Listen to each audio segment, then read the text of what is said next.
नमस्कार, the deep dive में आपका एक बार फिर से स्वागत है। नमस्कार। तो आज हम बात करने वाले हैं आईटीसी के लेटेस्ट तिमाही नतीजों की। ये 31 दिसंबर 2025 को जो तिमाही खत्म हुई है, उसके नंबर्स हैं। और ये सिर्फ नंबर्स नहीं है, इनमें एक पूरी कहानी छिपी है। बिल्कुल। कहानी एक ऐसी कंपनी की है जिसके कह सकते हैं दो इंजन हैं। एक पुराना, भरोसेमंद इंजन जो कैश कमाता है, सिगरेट का कारोबार। और दूसरी तरफ है नए, तेज रफ्तार वाले जेट इंजन, जैसे कि एफएमसीजी और अब तो फूड टेक भी। हाँ, बिल्कुल। तो आज हमारा मिशन यही समझना है कि क्या ये नए इंजन इतनी ताकत पैदा कर रहे हैं कि वो पूरे जहाज को एक नई दिशा दे सकें। चलिए इन नतीजों की गहराई में उतरते हैं। चलिए। तो सबसे पहले मोटे-मोटे आंकड़े देख लेते हैं। कंपनी का ग्रॉस रेवेन्यू 7.1% बढ़ा है। ठीक है। और टैक्स से पहले का मुनाफा 8.8% ऊपर गया है। और निवेशकों के लिए भी अच्छी खबर है, ₹6.5 प्रति शेयर का डिविडेंड भी घोषित हुआ है। तो पहली नजर में तो सब ठीक ठाक ही लग रहा है। हाँ, लगता तो यही है। तो चलिए उस पुराने भरोसेमंद इंजन से ही शुरू करते हैं जो दशकों से इस कंपनी को चला रहा है, सिगरेट। Cash cow. बिल्कुल। इस तिमाही में भी इसका नेट रेवेन्यू करीब 8% बढ़ा है, जो दिखाता है कि ये कारोबार अभी भी बहुत मजबूत है। लेकिन एक बहुत बड़ा लेकिन है। हाँ, 1 फरवरी 2026 से सिगरेट पर लगने वाले टैक्स में एक जबरदस्त बढ़ोतरी की घोषणा हुई है। इससे तो पूरा बिजनेस मॉडल हिल सकता है ना? बिल्कुल। और ये सिर्फ प्रॉफिट मार्जिन कम होने की बात नहीं है। आईटीसी की जो असली चिंता है वो कुछ और है। हाँ, वो कुछ और है। देखिए, जब आप किसी चीज पर टैक्स बहुत ज्यादा बढ़ा देते हैं तो एक ग्रे मार्केट, एक अवैध बाजार पनपने लगता है। अच्छा। हो सकता है कि लोग दुकान से महंगी सिगरेट खरीदने के बजाय चोरी छिपे बिकने वाली, मतलब इल्लीगल सिगरेट्स की तरफ चले जाएं। आपको ये जानकर हैरानी होगी कि भारत पहले से ही दुनिया का चौथा सबसे बड़ा अवैध सिगरेट बाजार है। चौथा सबसे बड़ा? हाँ। और एक अनुमान है कि इससे सरकार को हर साल लगभग 23,000 करोड़ रुपए के टैक्स का नुकसान होता है। तो सवाल ये है कि क्या ये नया टैक्स इस समस्या को और भी बड़ा बना देगा? मतलब सरकार टैक्स से ज्यादा कमाने की कोशिश कर रही है, पर हो सकता है कि इसका असर उल्टा हो और टैक्स कलेक्शन शायद और कम हो जाए। ये एक बहुत बड़ा रिस्क है। खैर, इस चुनौती के बीच क्या कंपनी के लिए कोई अच्छी खबर भी है सेगमेंट में? हाँ, एक छोटी सी राहत जरूर है। तंबाकू की पत्ती की कीमतें जो पिछले कुछ समय से काफी बढ़ गई थी, हाँ, बहुत ज्यादा, वो अब थोड़ी नरम पड़ने लगी हैं। तो इससे सिगरेट बनाने की जो लागत है, उस पर जो दबाव था वो थोड़ा कम होगा। लेकिन ये राहत उस बड़े टैक्स के तूफान के सामने कितनी टिकेगी, ये तो देखने वाली बात होगी। तो एक तरफ सिगरेट का कारोबार है जो कमा तो रहा है, लेकिन उस पर टैक्स की एक बड़ी तलवार लटक रही है। बिल्कुल। और इसी कैश का इस्तेमाल करके कंपनी दूसरा किला बना रही है, एफएमसीजी का। और इस तिमाही के नतीजे देखकर लगता है कि ये किला अब काफी मजबूत हो गया है। हाँ, इसमें कोई शक नहीं। इस एफएमसीजी अदर सेगमेंट का रेवेन्यू 11% बढ़ा है, जो कि बहुत अच्छा है। लेकिन मुनाफा 42% बढ़ा है। गजब का उछाल है। हाँ, मतलब ये थोड़ा अजीब है। रेवेन्यू 11% बढ़ा लेकिन मुनाफा 42%। क्या कंपनी ने सिर्फ आशीर्वाद आटे और सनफीस्ट बिस्कुट के दाम बढ़ा दिए हैं, या पर्दे के पीछे कुछ और हो रहा है? ये बहुत अच्छा सवाल है, क्योंकि असली कहानी इसी में छिपी है। दाम बढ़ाना इसका एक बहुत छोटा हिस्सा है। असली खेल 2-3 चीजों का है। अच्छा, क्या है वो? पहला है प्रीमियमाइजेशन। मतलब आईटीसी अब सिर्फ 10 रुपए वाले बिस्कुट से ज्यादा 50 रुपए वाले ऑर्गेनिक कुकीज या डार्क फैंटेसी के नए महंगे वेरिएंट्स पर फोकस कर रही है। जहां मार्जिन ज्यादा है। जहां मार्जिन कहीं ज्यादा है, वो अब सिर्फ वॉल्यूम का नहीं बल्कि वैल्यू का खेल खेल रही है। अच्छा, तो ज्यादा महंगी चीजें बेचकर ज्यादा मुनाफा कमा रहे हैं, ये तो समझ आया। बिल्कुल। और दूसरा बड़ा कारण है इनकी डिजिटल रणनीति। आपको याद होगा, आईटीसी ने योगा बार और 24 मंत्रा जैसी कंपनियों को खरीदा था। हाँ, ऑर्गेनिक ब्रांड्स। ये डिजिटल फर्स्ट ब्रांड्स हैं जो ऑनलाइन बहुत मजबूत हैं। इन ब्रांड्स की बिक्री में साल दर साल 60% की बढ़ोतरी हुई है। 60%? हाँ। इसके साथ ही ब्लिंकिट और ज़ेप्टो जैसे जो क्विक कॉमर्स प्लेटफॉर्म है, उन पर भी आईटीसी अपनी पकड़ मजबूत कर रहा है। तो ये सिर्फ किराना दुकान पर सामान बेचने वाली कंपनी नहीं रही अब। मतलब ये सिर्फ बिक्री बढ़ाने की बात नहीं है, ये एक सोची समझी, एक स्मार्ट स्ट्रैटेजी का कमाल है, जहां वो सही प्रोडक्ट सही जगह पर सही मार्जिन के साथ बेच रहे हैं। एकदम सही। और इसमें एक तीसरा पहलू भी है, कुशल लागत प्रबंधन। पर्दे के पीछे वो अपनी सप्लाई चेन को इतना बेहतर बना रहे हैं कि बढ़ती महंगाई के बावजूद उनका मुनाफा सुरक्षित है। तो ये 42% का उछाल कोई तुक्का नहीं है। नहीं, ये एक मजबूत रणनीति का नतीजा है। बिल्कुल। तो एफएमसीजी तो साफ तौर पर इस तिमाही का स्टार है, लेकिन आईटीसी के कारोबार का एक बड़ा हिस्सा जो है वो पर्दे के पीछे काम करता है, जैसे एग्री और पेपर। हाँ, जो ग्लैमरस नहीं लगते। हाँ बिल्कुल, आमतौर पर ये थोड़े बोरिंग सेक्टर माने जाते हैं। क्या इन नतीजों में वहां भी कोई दिलचस्प कहानी है? दिलचस्प कहानी बिल्कुल है, खासकर एग्री बिजनेस में। इसका रेवेन्यू भी 6.3% बढ़ा है, लेकिन यहाँ नंबर से ज्यादा जरूरी है रणनीति को समझना। आईटीसी सिर्फ एक ट्रेडर की तरह काम नहीं कर रहे जो किसानों से अनाज खरीदकर आगे बेचते। वो लगातार वैल्यू चेन में ऊपर जा रही है। वैल्यू चेन में ऊपर जाना, इसे थोड़ा आसान भाषा में समझाएंगी? जरूर। मान लीजिए किसान से गेहूं खरीदकर उसे बेचना एक बात है। इसमें मार्जिन कम होता है और बाजार के उतार चढ़ाव का खतरा ज्यादा। ठीक है। लेकिन उसी गेहूं से प्रीमियम क्वालिटी का पास्ता या मल्टीग्रेन आटा बनाकर आशीर्वाद ब्रांड के तहत बेचना, ये वैल्यू चेन में ऊपर जाना है।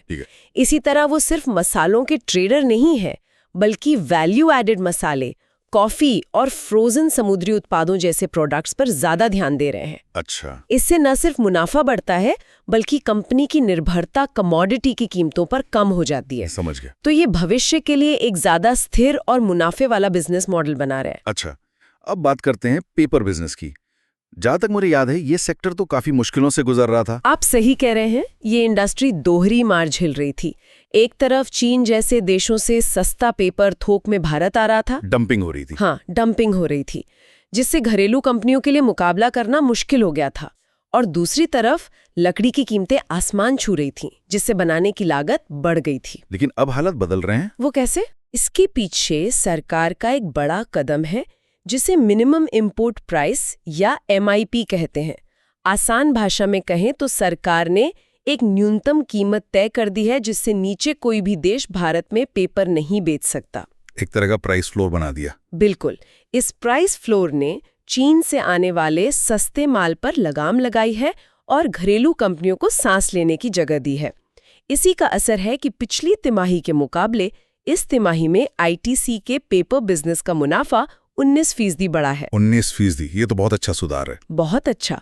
और उम्मीद है कि आगे लकड़ी की कीमतें भी कम होंगी तो मार्जिन और सुधर सकता है। तो एक तरफ एफएमसीजी रॉकेट की तरह उड़ रहा है और दूसरी तरफ पेपर जैसा सुस्त कारोबार भी है, पटरी पर लौट रहा है। ये सब तो हुआ कंपनी का आज का हाल। भविष्य के लिए आईटीसी क्या दाव लगा रही है? मैंने सुना है कि अब वो जोमेटो और स्विगी पर भी आ गए हैं। हाँ, और ये कोई छोटा मोटा एक्सपेरिमेंट नहीं है। आईटीसी की आईटीसी नेक्स्ट स्ट्रैटेजी के तहत ये एक बड़ा दाव है। Food tech. Food tech. Company आज 5 बड़े शहरों में लगभग 70 क्लाउड किचन चला रही है। पिछले 9 महीनों में ही 21 नए किचन खोले गए हैं। 70 क्लाउड किचन, ये तो काफी बड़ा स्केल है। लेकिन इस बाजार में तो पहले से ही बहुत भीड़ है।